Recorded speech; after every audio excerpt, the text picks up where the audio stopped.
Welcome, everybody. Welcome back. Welcome to the Mental Health Hour. Uh, I'm going to be playing with my nose a lot tonight. I got a pimple. Oh, yeah.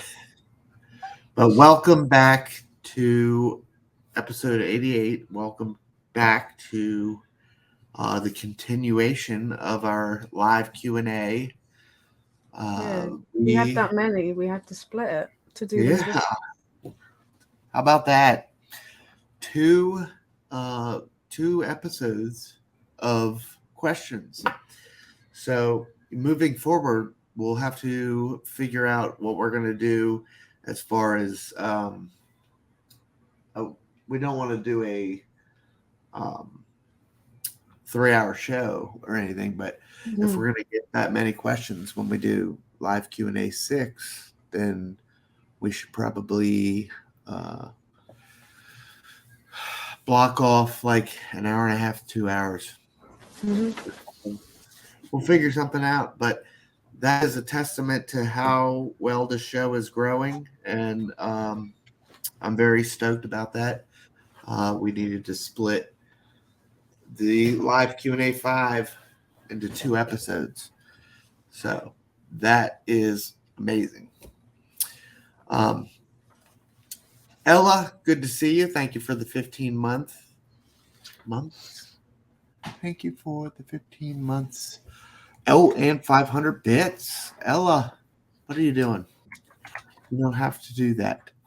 I have to jump on Ella's stream. Um, Problem is, Ella, you stream when I sleep now. I've actually gotten my sleep cycle adjusted accordingly. Oh, yeah. So I'm not up in the middle of the night anymore.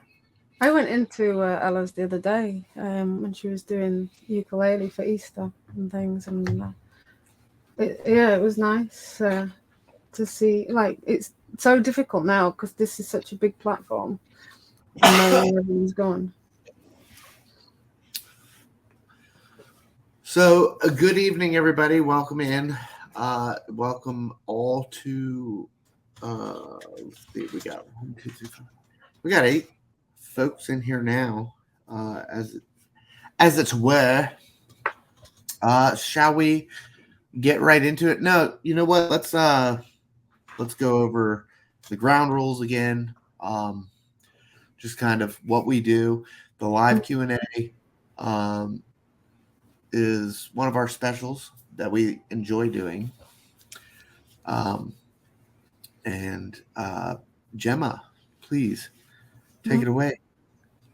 Yes, as I said last time, just to reiterate, we have had a considerable amount of questions sent in. We just ask that they are on top for mental health. Oh my God. That they are on topic for mental health discussions, that you don't name anybody. It's not like a naming and shaming platform. Um, if you do put a name, I will omit it when reading the question. Um, and I try and take out the he, she part so it's applicable to everybody. Um, yeah, just keep it on task, not offensive or anything. Sure. I'll read them out. Any questions that you have sent that do maybe get omitted, maybe there's a reason. So just keep it nice, just keep it on task. All right. Um, so from last week, we we did 15 questions. Mhm. Um, we have another 15 questions this week. I think Um, there's 16 this week, but one of them I don't think's a question as such. we'll figure it out. Hmm. Let's jump right in. Part 2 Hmm. commences. What do you have for us first, Jim? So, first one for tonight. Does mental illness affect women and men differently? Well, certainly. Um, Men, women, uh, people are genetically different as it is. What do you, Gemma? What do you think about not just men and women? Um, Everybody. It can affect yeah, everybody differently. cultures, Mhm. everything. It's not just men and women. I mean, everybody's Mhm. body is different, right? Everybody's Mhm. chemical makeup is different. It So, all depends a lot on how susceptible you are to like getting like how upset you can get over things, and then there's hormones and things to throw in there as well. A whole lot of science. um, what your limits and things are as to how much you can take. I guess the more crap that you've been through, it starts to get to a point where I don't know, like I think sometimes I just accept it now because I'm used to it. So yeah, but not just, it doesn't just affect men and women differently. It's literally everybody. yeah. Mm-hmm. Um, so yes, it Mm-hmm. affects men and women differently. We just did a good episode on women uh, and their stigmas and mental health. So Mm-hmm. go back and check that episode out for us. Give us a like, follow, share, if you would, please. All right, Mm-hmm. Gemma, what's question number 2? Okay. This one's aimed for me.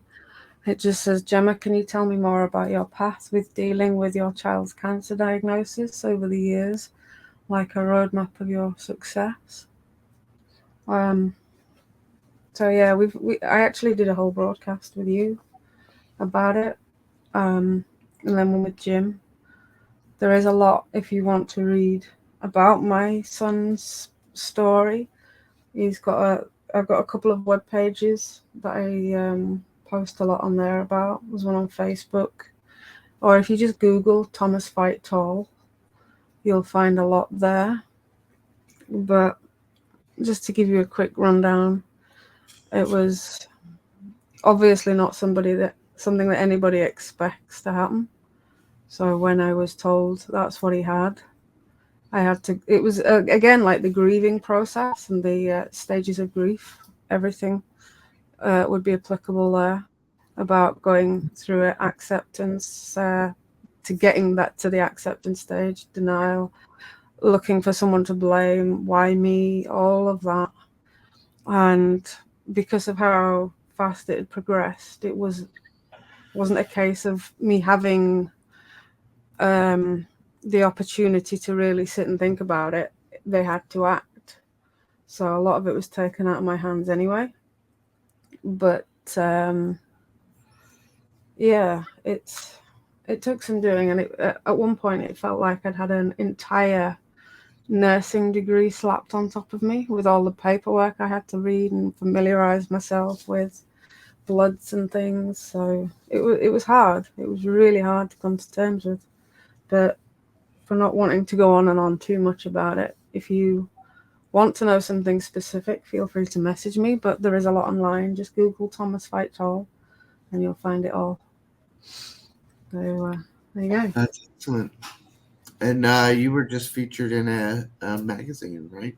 Yeah, we've got another one to come. I didn't bring it up, but it is on the web, on the social medias and things. But Awesome. I am planning to, like, obviously with help and things, push for, if in doubt, check it out with the doctors, um, rather than just jumping to conclusions of thinking, like I say, that basically they thought I was causing his bruising. And it Yeah. wasn't. It was his low platelet count. But had he not have been diagnosed when he was, God knows what would have happened. Right. So that's what I'm trying to do with that one now. So yeah. I don't know Right. if I'm lagging out or what. Um, Seems but alright. is the connection okay? Yeah, seems to be fine. All right. Right. We'll just keep rolling with it. It seems to be balanced out right now. So This yeah, one, you might have to help more because sure. it seems like it's a US question. It says, Okay. I'm pregnant and have a history of mental illness. My insurance doesn't cover mental health, and I am worried about PPD, postpartum depression, maybe. Is there anything I can do better to prepare for that?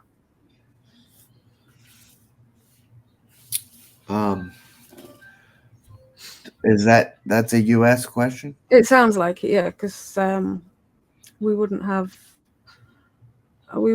to worry about insurance for mental health like that. Oh. So yeah, pregnant and have a history of mental illness. My insurance doesn't cover mental illness, and I'm worried about PPD. Is there anything I can do better to prepare for that? No, I had depression after very serious depression after I'd given birth. And Yeah, so I mean, I've never been pregnant before, mm, but I can't speak to postpartum depression. However, getting yourself lined up with a therapist, mhm, a good therapist that you trust, like want to continue um, a conversation with, mhm. um, somebody that you can not just talk to, but like actually talk to. Does that Mhm. make sense when I say Yeah. that? You know what I'm talking about? Like Mhm. somebody that you, not just somebody that you can talk to, but somebody you can talk to. Yeah. Somebody that will probably understand. Like, if you are concerned about what's going to happen, maybe confide in somebody that you trust now. It doesn't necessarily have to be a therapist. When I ended up with depression after having Thomas, I didn't really see a therapist as such within the hospital setting. I found that going to like mums groups and talking to people that had been there, done that themselves, really helpful. Because sometimes just having someone to talk to that's been there and done that before Exactly. Yeah. I mean, can like, help, but worrying about it is also not going to help. can you Just speak a my little own bit limit. on the postpartum depression? Me? Yeah. Oh yeah, like Or have you? yeah, I had it. It it was hard because at first when I'd had Thomas, I really had to force myself to do anything because I was so depressed. And it's funny because like you absolutely, the minute you have been given your child, you think, my God, this is love. But no amount of anything at that time could make me want to do anything.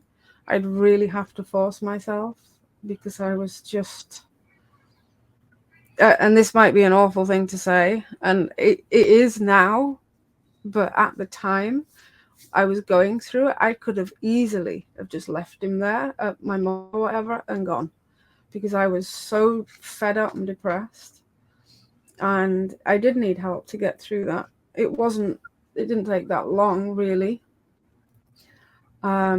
It's adapting to your new life. Whereas, especially if you're a first time mom, Yeah. adapting to the life that you now have with a child. Whereas before, you just had yourself to think of. Now you've got this child, this baby that is completely and utterly dependent on you for absolutely everything because they can't do it for themselves. And it's hard. It's a real strain. The best thing to do with it, if you've got a partner, tell your partner you're worried about it, get them to help you with it, and then maybe some close friends. See about if there's any way you can have still a little bit of time to yourself now and again. Can you read the first part of that question again?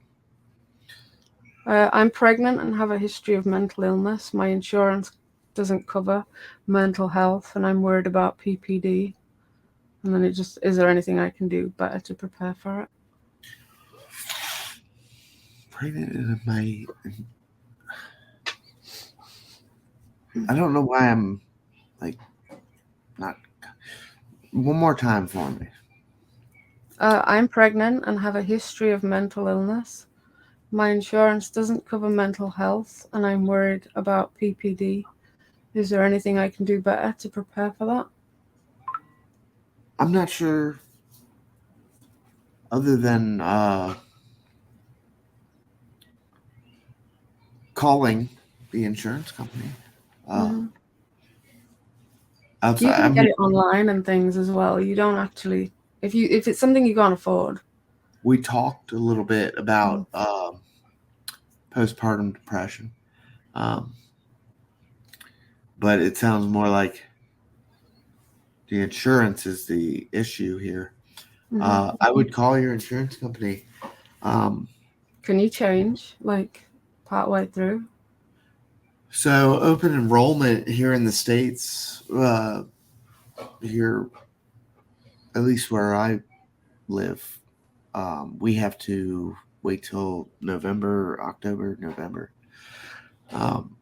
for open enrollment to come through, to start adding dependents and getting your benefits and your health insurance in order. Mm-hmm. You get to do that once a year, and then they lock it down for the year. Oh, wow. And we'll revisit again next October. However, It seems strange you're only allowed to do it that once a year. I'm trying to well, if you have a kid, there's got to be a way in. You can't. Kids are born every day. It's not like everybody has their kids in October, November. But I would call your insurance company and see what they cover, see what's in network, see what you can do as far as finding a therapist for postpartum depression. There is a lot going on. Does my voice sound weird? Because I feel like I'm talking. A little bit sometimes. Yeah. Excuse me one sec.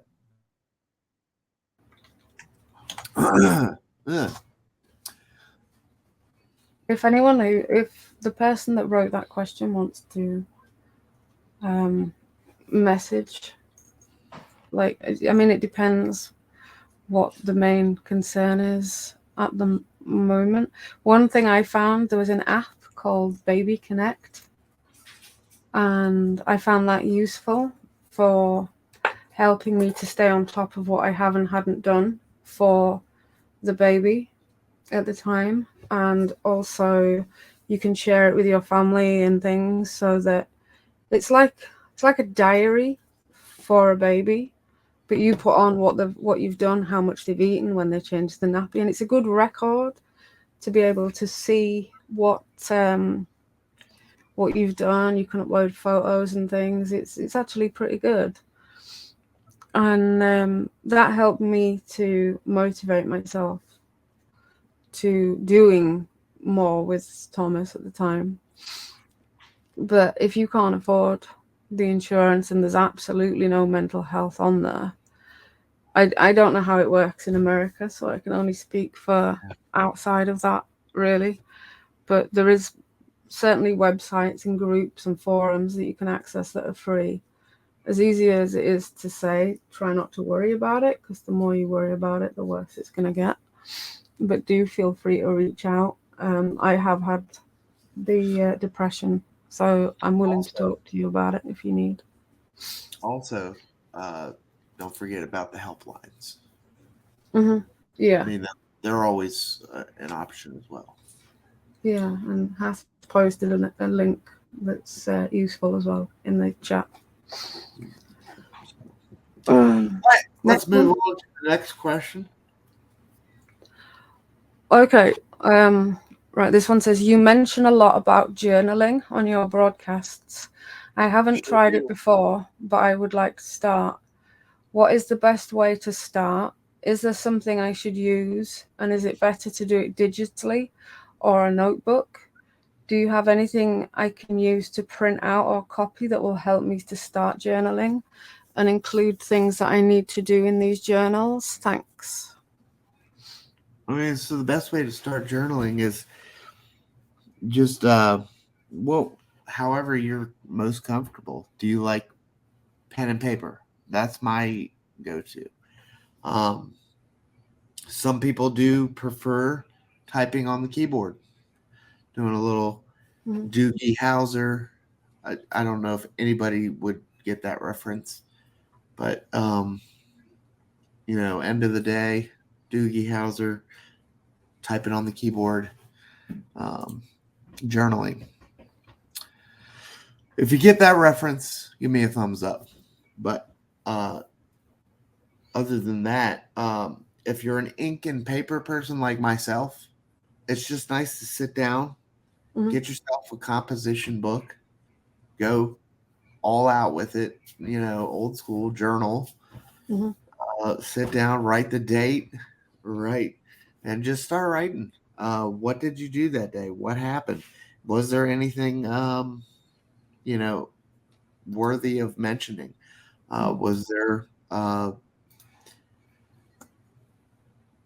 anything you're grateful for? There's many different types of journals you can get into, and I'll throw it over to Gemma, and she can speak on that. Like, there's like the body image stuff and all of that. But I just like a straight out journal, what I did that day and how it affected me, and if it was good, bad, or indifferent. Yeah, I do most of my journaling now on my phone because I've got it with me all the time. And some days I don't really want to write much. Sometimes if it's a bad day, just a couple of words. Some days I can write forever. And journaling is personal to you. It's not a document that's going to ever get marked or judged by anybody. It's not an exam. So you just do what feels right for you. Write down things that you think you did well. It can be a good way of, like, if you think you've had a bad day, when you reflect on it and put it down, it can be a good way to realize actually you have achieved something. And I found it good to be able to look back months, years, even, at just how far I've come with certain things. So it can be good with that. There are some really good journaling apps that are free, some are paid, but it depends what you want. You can do it in a book, but it's personal to everybody, and as long as it's what you want to do, definitely gratitude and everything. Try and put stuff in there about what you've achieved, things like that. If you are wanting something to print out or copy, I have some stuff I'll put in the Discord as well. I've got some journaling page templates and things that'll help. So yeah, I can put those in the Discord.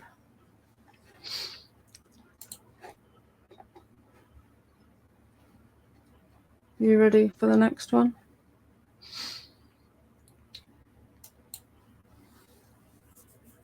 You good for the next one?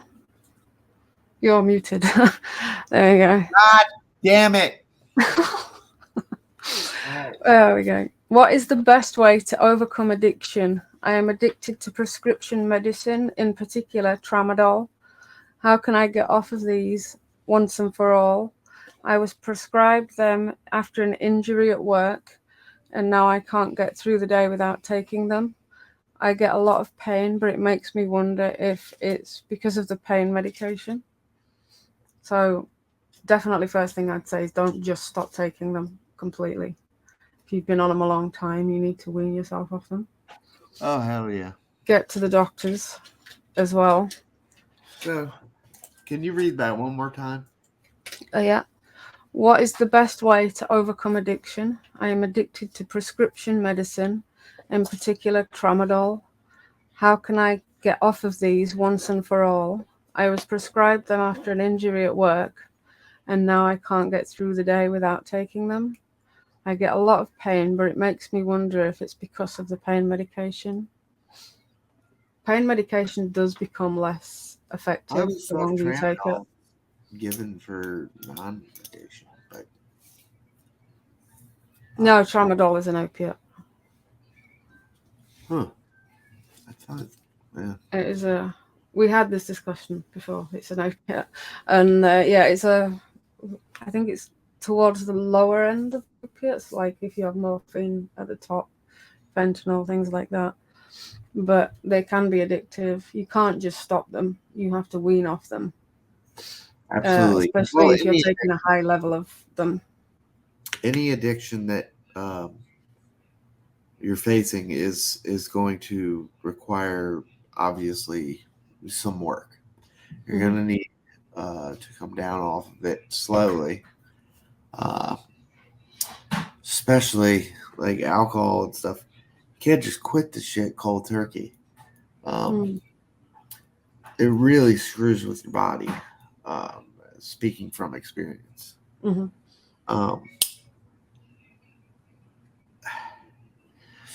So they have a 10% kind of thing. You gauge it down 10% every day or whatever.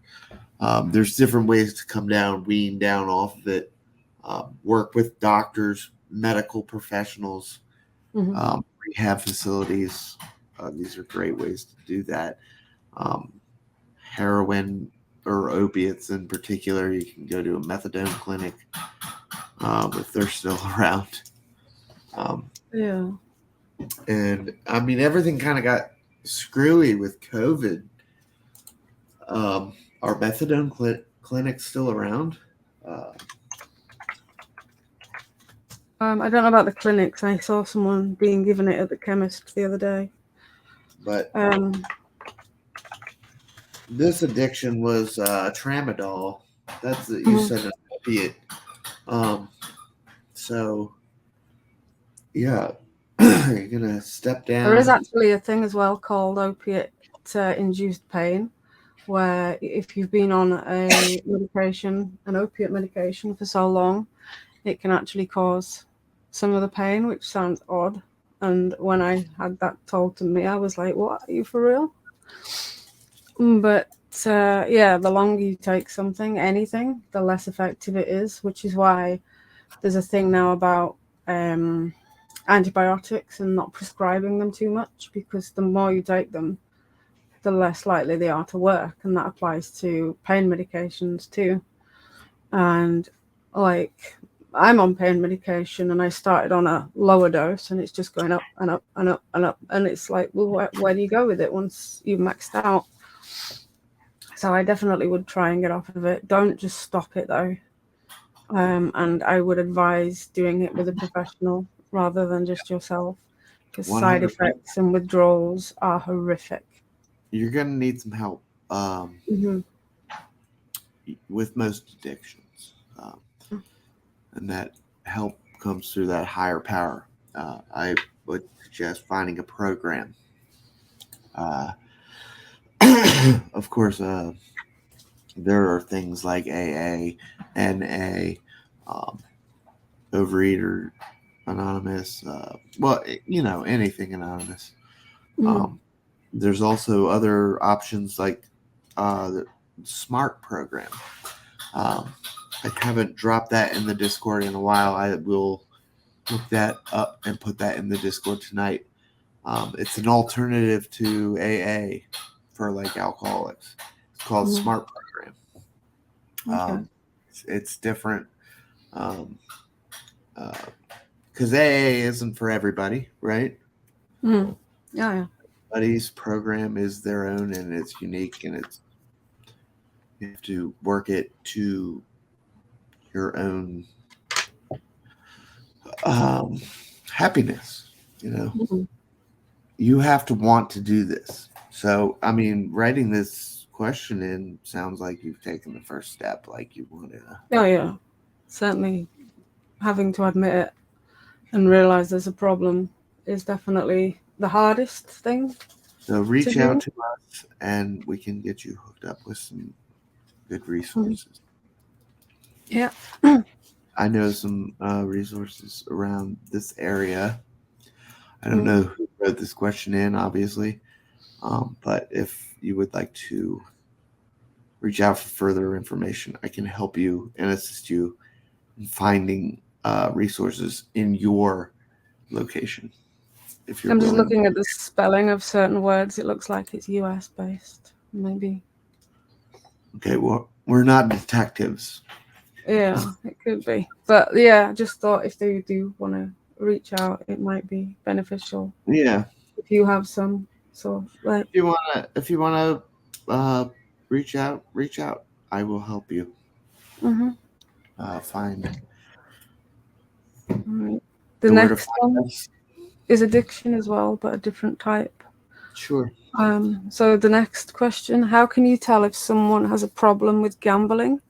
I have a feeling that my boyfriend has a gambling addiction, but I'm not sure. How can I tell and what can I do to help? So I mean, I'm an addict to anything that's fun or gives you a high, a buzz. Gambling is no different. Uh,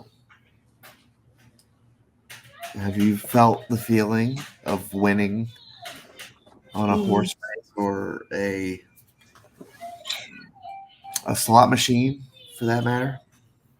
Oh yeah, it's fun when you're doing that, but generally speaking, there is only one winner, and it's generally the place taking your money for these things. Um, I guess to tell someone's gambling, they'd be getting through a lot of money.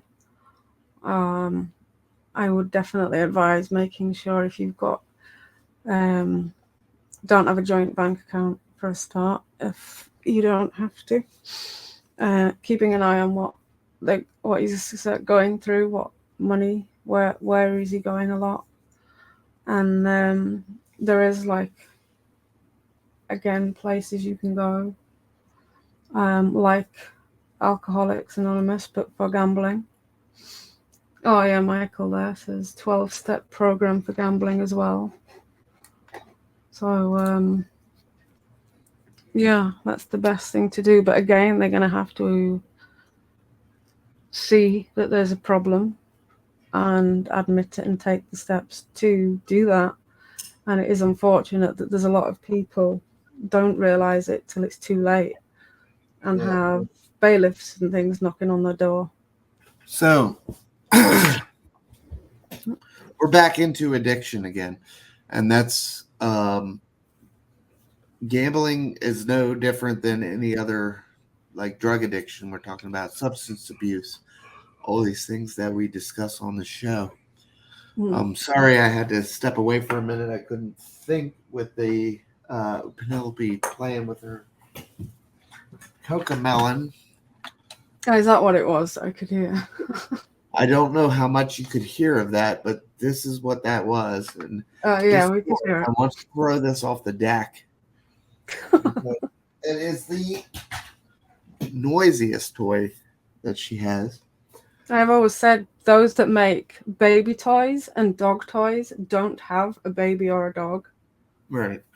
It's like the dog toys with squeaky, like they can't have had a dog when they invented that, and same with kids.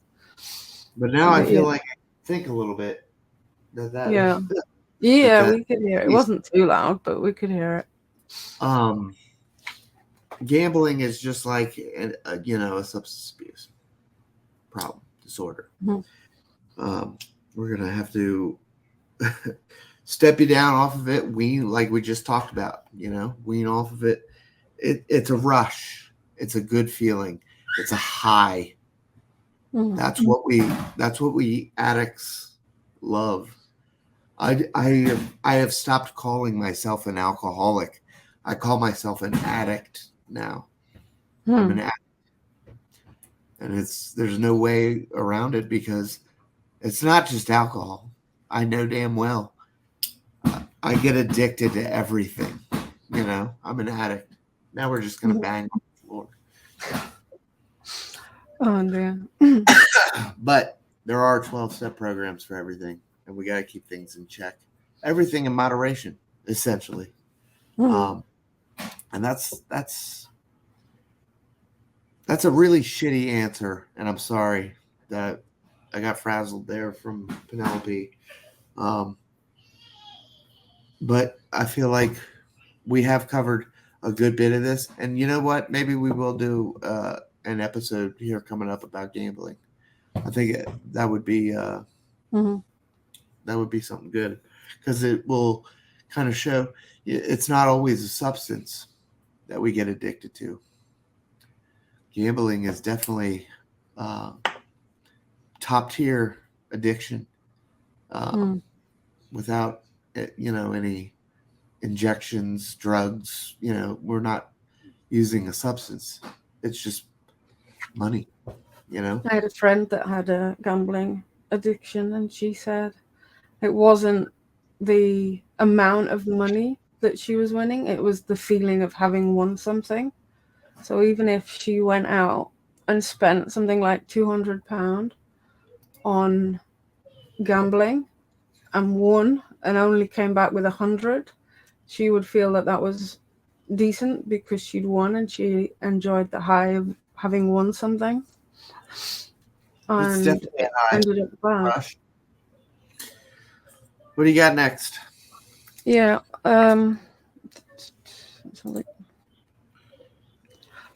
Right, okay, this is quite a long one.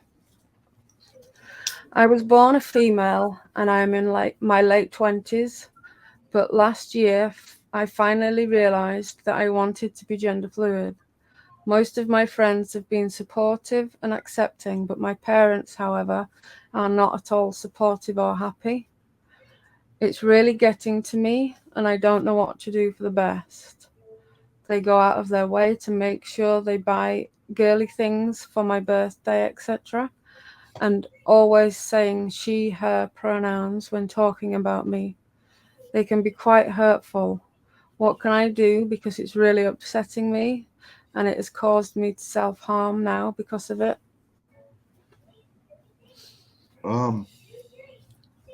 Gemma, I'm going to let you handle this one. But off the top of my head, I'm thinking boundaries again. Oh yeah, definitely. If you've told them what you want and they can't accept that, it's hard when it's your parents, because you only get one mom and dad, really. Yeah.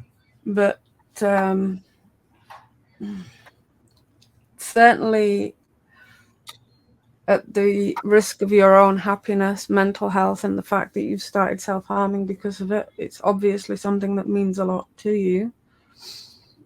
I would really recommend trying to talk to them again, telling them how you feel, even if you write it in a letter and give them it rather than speaking, because sometimes if you are so passionate about something and they are not going to accept it, it can turn into a shouting match or something, and that's not going to help anyone.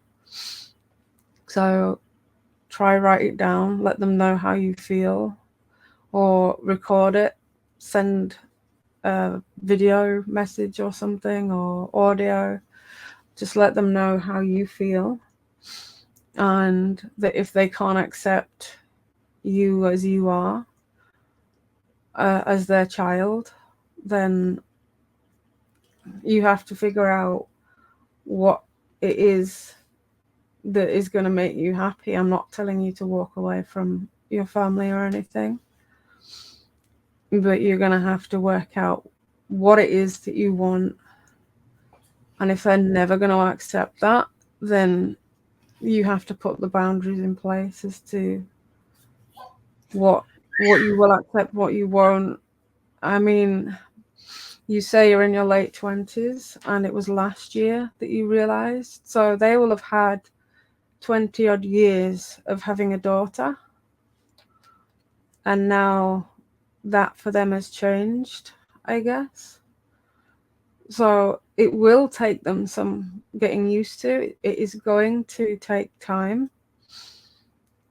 Hopefully, if you tell them how you feel, then they can at least accept it. Like, sometimes in life we have to accept things. We don't have to like them, but we accept them. And I think if you can at least get that from them to start with, and to try and respect you and what you want, maybe get some family counseling or something, somewhere safe that you can go to be in a room to talk to your parents, but in a controlled environment as well. That might help. There's no straightforward answer to this, Right. because you can't just walk away, I guess. But if it's worth it to you and it's what you want, don't let them by their behavior change what you want, and let it get to you like that, where you're self-harming. See if there's a compromise, see if they can talk to you about it, listen to your feelings, and then hopefully go from there. But yeah, I definitely recommend some form of counseling, even just for yourself as well, because of the self-harm. You don't want that to get any worse. I don't know what it is you're self-harming with, but please be careful and get some help with it. And hopefully they'll get used to the idea. But as I say, it says you're in your late 20s, so they've had 20 plus years of having you as their daughter, and that's now changed, which is perfectly fine and completely, acceptable. We are unfortunately still in a world where people can't and don't accept people for who they are and what they want to be. But it's a tough one. I'm sorry I can't give any straight I answers, think you handled that well. I'm not sure exactly help in definitely all. a letter or something though. So thank you, Gemma. Okay. Next one. Yep. Okay.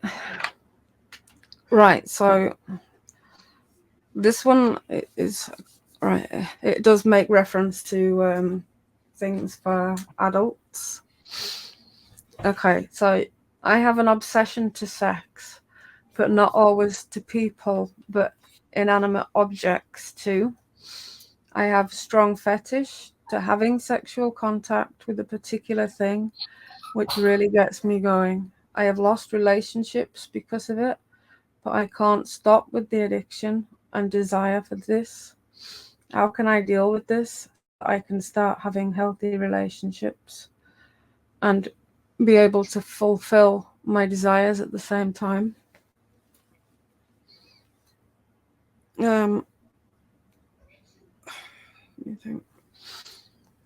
I guess if you're looking to meet people, the best way to deal with that is to be honest straight away. Yeah. As in any relationship, you have to be honest about it. Can't start off honest. lying. Again, maybe some kind of therapy if it's affecting you, as it says in your message. It seems to do. Is it something that you want to control? Is it something that you want to stop? Or that you feel like you just can't, or do you actually want to? Maybe if you are with somebody and you can talk to them about it, then maybe you could put boundaries in place of where you can do whatever this makes reference to, but also have love and relationship that doesn't involve that as well. I definitely really don't know too much about how to answer that, but I would be certain that some form of therapy may be able to help. I don't know. You've got anything? I have. I don't have anything really for this. I am not. I mean, obviously, we're not experts on everything. We're not experts on anything, but we don't have all of the answers.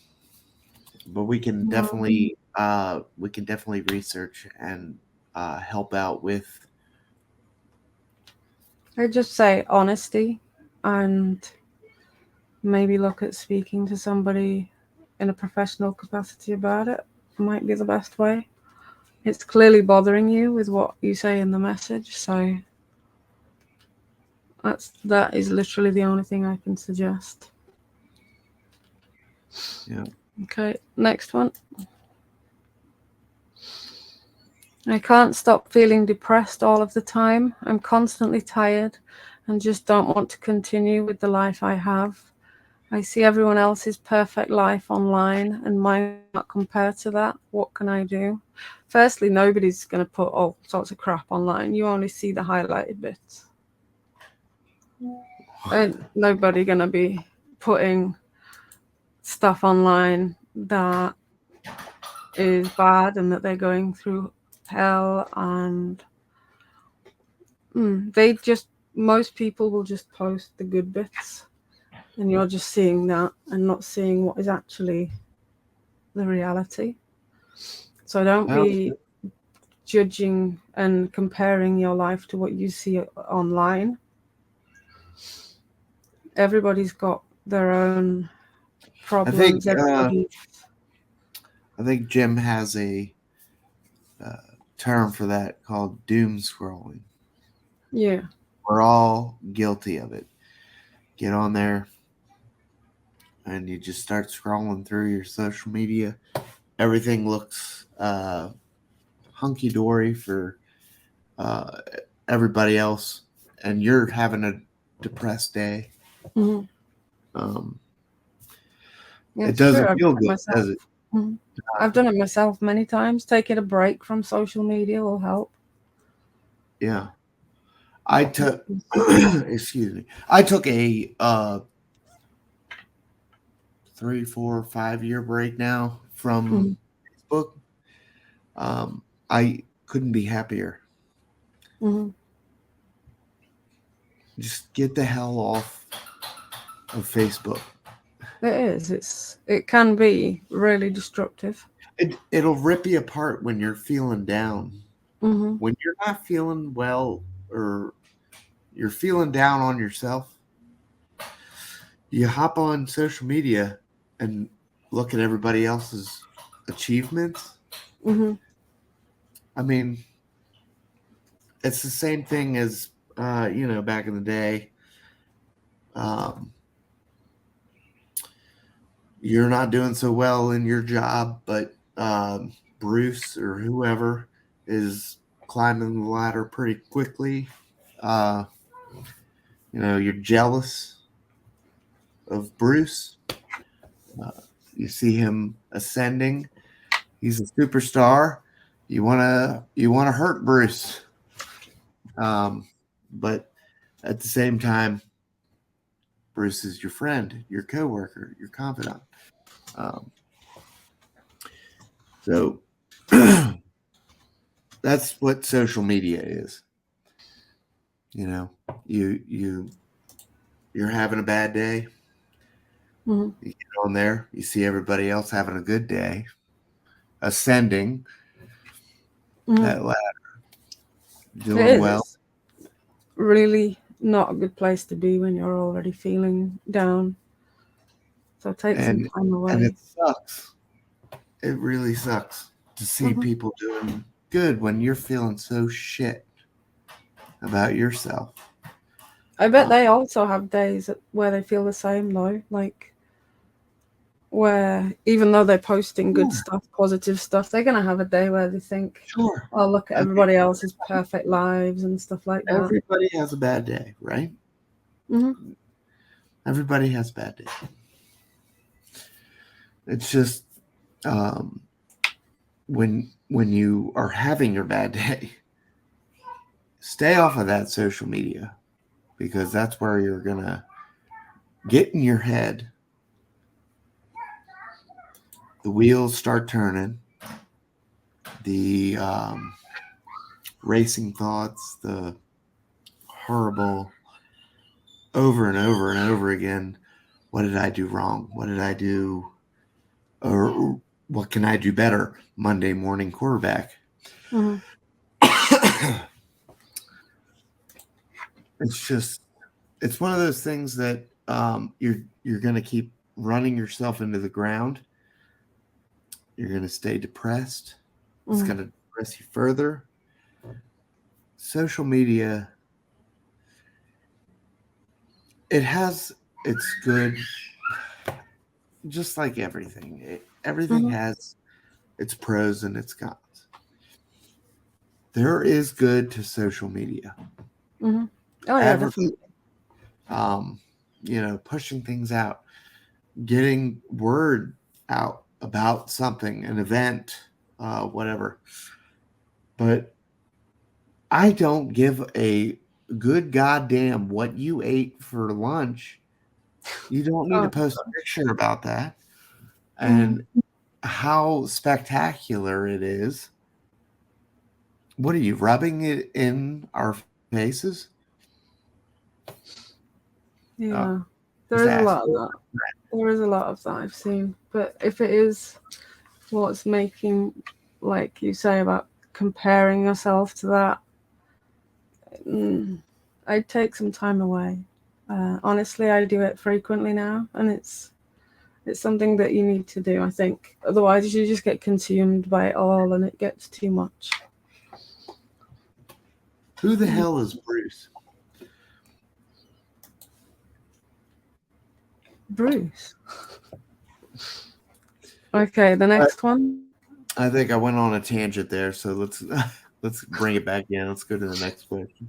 All right. What is the difference between a psychiatrist and a registered psychologist? So I've actually got a slide for this one just to bring up. I'm gonna let you handle There we this. go. The long So, and short of it for me was money. we talked about this pre-show. Uh, Mhm. Psychiatrist, medical doctor, they Mhm. can prescribe medicine, and Mhm. we tell you this all the time on the show. When you're looking to do some you want to talk to somebody about depression, anxiety, um, any kind of mental health issues, I think you should at least spend one session with a psychiatrist Mhm. because they are medically trained for the brain. This is where I was talking about your general care physician, Mhm. the jack of all trades, master of none, knows how to or what medicine to prescribe for depression. Somebody comes in and says, I'm depressed. Okay, we know what to Mhm. give. Zoloft, all this other stuff. Um, go to a psychiatrist at least once. You don't have to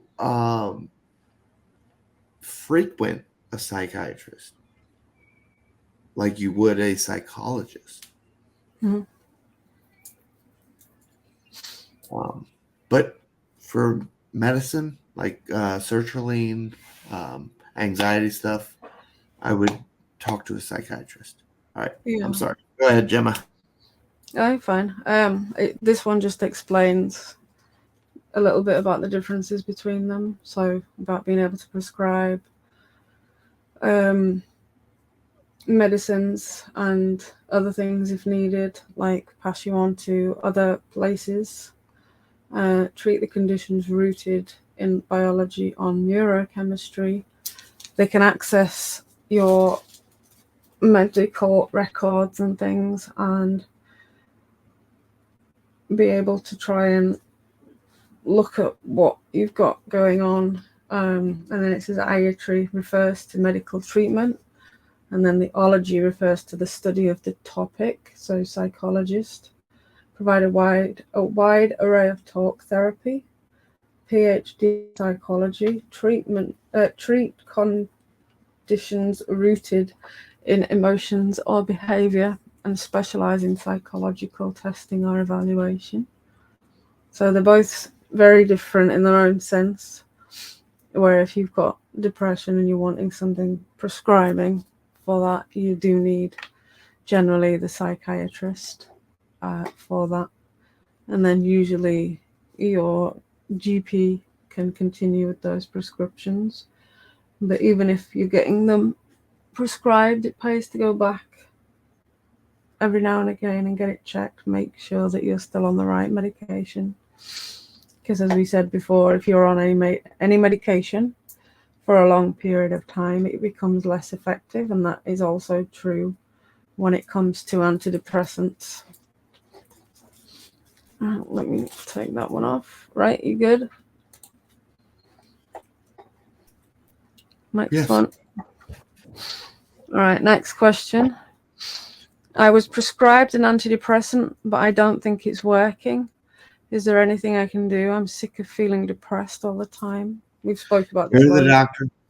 Yeah. Go to the doctor and talk to him. This one is not working. It does take a while though, so it depends if you're saying it's not working and it's only been a few weeks. Antidepressant medication or NSAIDs or whatever, they need time. They say about 6 months to let it really be effective. But also, they are very quick to react with other medications. Oh, yeah. So just be on top of them. Like, be on top of your what you're feeling. It took me a while to balance the shit out. The Zoloft and the anxiety medicine, and then ADHD medicine. It's a tricky triangle.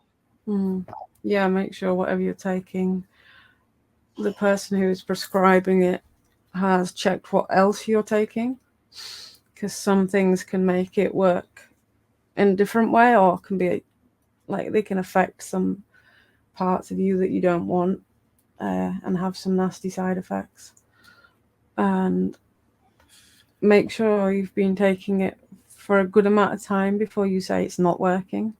They do recommend 6 months usually. But yeah, if you feel like it's not working, go back to the doctor that prescribed them. Ideally, hopefully, it will be some form of like therapist or something. This medicine is fucking terrible, and it turns a lot of people off. The chemicals and shit. I'm gonna go on another tangent here. So yeah, some of them are terrible. I've had so many different ones. I don't actually take antidepressants anymore because I didn't think. It sucks ass, man. I am all over the place sometimes. Like I just don't feel myself sometimes. But you get the chemistry right, and it works. It just takes a little time to get it right. But you have to stay on top of it. It's definitely not a drug that can be a one size fits all kind of thing. Everybody's different. everybody needs something different, and there's different levels inside of you that need How many questions balancing are out. We're about to start 27 of 31. So four more. Okay. What are some good things to do when you have depression to keep your mind active but doesn't take too much doing? Like go out for a walk, get a change of scenery, things like that, or hobbies Journal, like adult coloring book. exercise, eating healthy. Mm-hmm.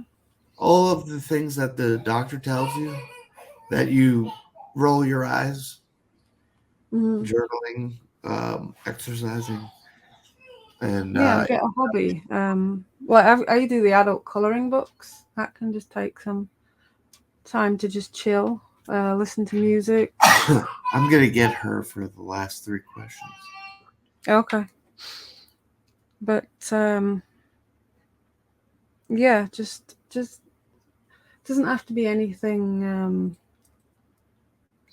What am I thinking? It doesn't have to be anything too big, but just something to distract your mind. Yeah, the adult coloring books, very relaxing. Melanie says. There we go. Even just like little games and things, just something to distract the mind. Something creative, learn a new skill, even anything like that. Oh, you're muted. I swear she gets bigger every week. All right, next one. It's time for dinner.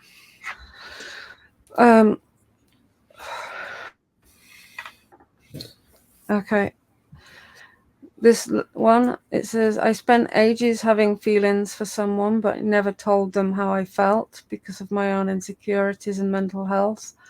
They have now started a relationship with someone, and whilst they're both happy, I'm glad for them both, but can't help but feel jealous and can't seem to do anything now to help with my mood and depression. I keep blaming myself and can't let go of the past and how it keeps hurting my future by my own insecurities and things I've been through.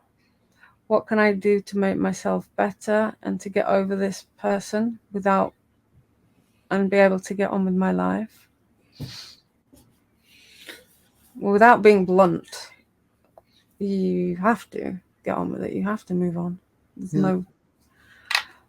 There's no other way of putting it. If they're with somebody, There's you have to move on. certain things you can do, like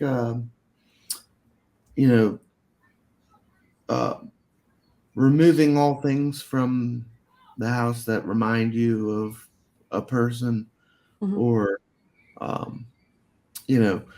Google the grieving process and how to oh, no, we're not. We don't want to go down. How to get rid of different things. That would be my suggestion, for how to start, at least down that road. Yeah. Go through all that. That will help. But yeah, the longer you keep going on about it and thinking about it, you're never going to be allowed to move on from it. So I don't know, just that's the best thing you can do. There's not really any other answer for it. Yeah. Start trying to move forward.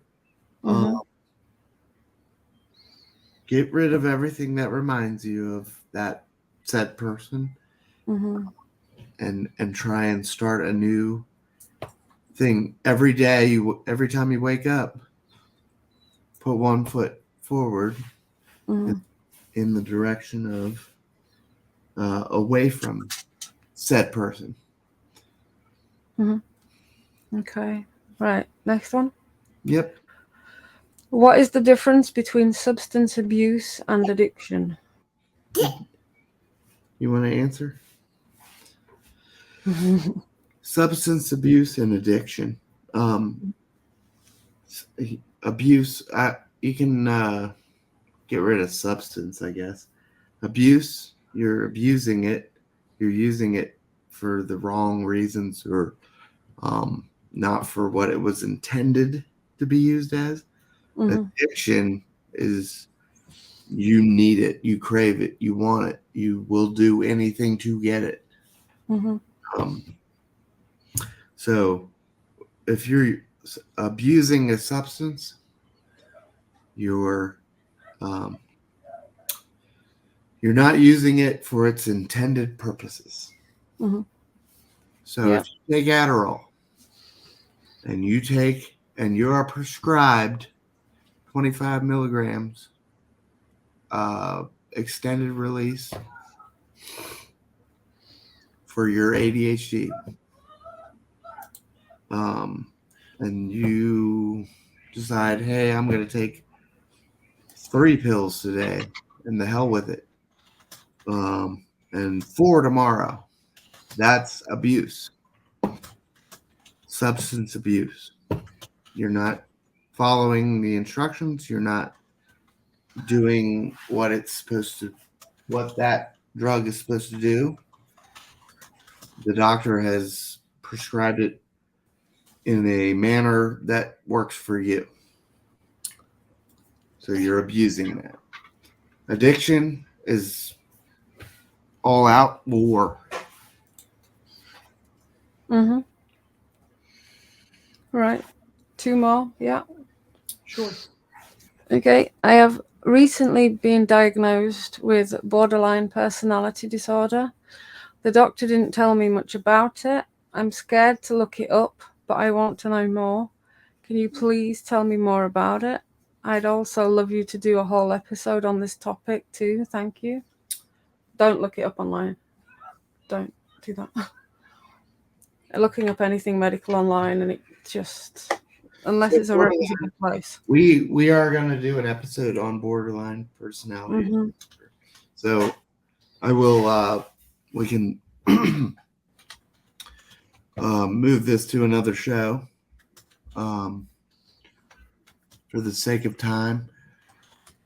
But yes, we will be definitely doing a show on that. It's been requested twice now, and it's already on the docket. So we will be doing a BPD show soon. What's the last question? Let me just get it up. I've got multiple screens going. Where are we?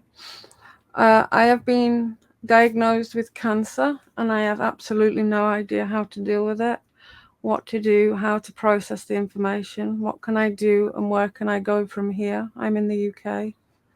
Okay, so if you are in the Discord and want to message me or online, I have lots of information that I can help with that. Again, it's the grieving process and accepting it and trying to deal with it. But there is a lot of help and support out there that you can get. Macmillan, try and contact Macmillan. Get yourself a Macmillan nurse if you don't already have one. I'm guessing that it's quite a recent thing, just with how you've worded it. But make sure you've got plenty of support. Speak to your family and friends about it. I know it's difficult, and I know that when you say something out loud, it makes it more real. But with something like cancer, you need support around you. You really do. So speak to the people that you trust, family, friends. Get yourself a Macmillan nurse. There's also other cancer charities, depending on which cancer it is. Best way to do it, if you Google something like whatever cancer it is, support near me or something, then it will bring up whatever charities are related to like the cancer charities that are related to what you have. But that's the best thing I could say to do. But definitely don't go through it on your own. Nobody can go through it on their own. And even when it was my son that was diagnosed, I struggled, and it wasn't me going through it. So you need a support network around you. You really do. Yeah, I can put some support in the Discord for that as well. But and CR UK, Crook, Cancer Excellent. Research UK, they also are very supportive. Yes. But yeah, that's the end of those questions now. I want to thank everybody for the love and support, and 30 questions for the live Q&A 5. Gemma and I have been doing this show now for 88 episodes. It's really something else. And we're still growing. So we're going to keep doing this. Right, Gemma? Mm-hmm. You're still in with it? Yeah, you can't get rid of me that easy, don't you? All right, guys, we're out of here. We'll see you next week. Bye now. No worries. Bye.